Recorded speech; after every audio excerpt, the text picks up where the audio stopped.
As you get better at dowsing, you learn certain things. And this little short video is just evidence of that. If you like my videos and you like my channel, please help me by subscribing and liking. So this is the story of Troubsko, a lesson in dowsing. So the church behind me is in a place called Troubsko, which is just down the road from where I live.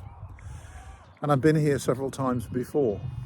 When I was mapping the small lines, I came here following a line that went down the aisle of the church and then seemed to do a 90-degree bend and head off in a 90-degree direction towards another village, which I'm actually looking at right now, and over to a church there. A bit later I talked to Rory Duff and showed him what little work I'd done at that particular point in time. That was probably 2 years ago. He says, Gary, he says, those small lines, they run straight. They don't do 90-degree bends. You might want to check you haven't mapped one line in and then followed another line out.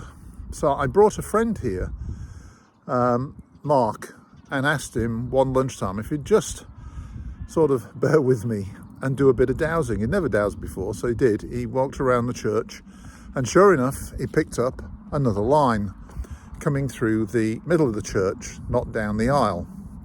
At this point, I realised Rory was right and assumed that what it was two small lines crossing at this church.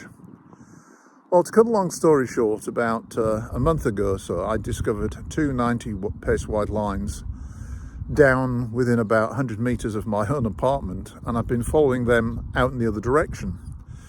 And today I thought I'd just spend half an hour before the light fades and follow it in this direction. So I'm only stood about 10 kilometres away from where I live.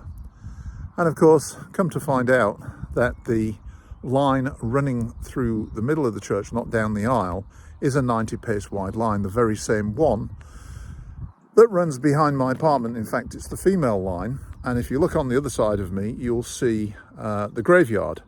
And that's where the 90 pace wide male line runs. And how typical that the male line runs through the cemetery and the female line runs through the church, which I'm going to have to check when I get back home, but I'm pretty sure it's dedicated to a female saint.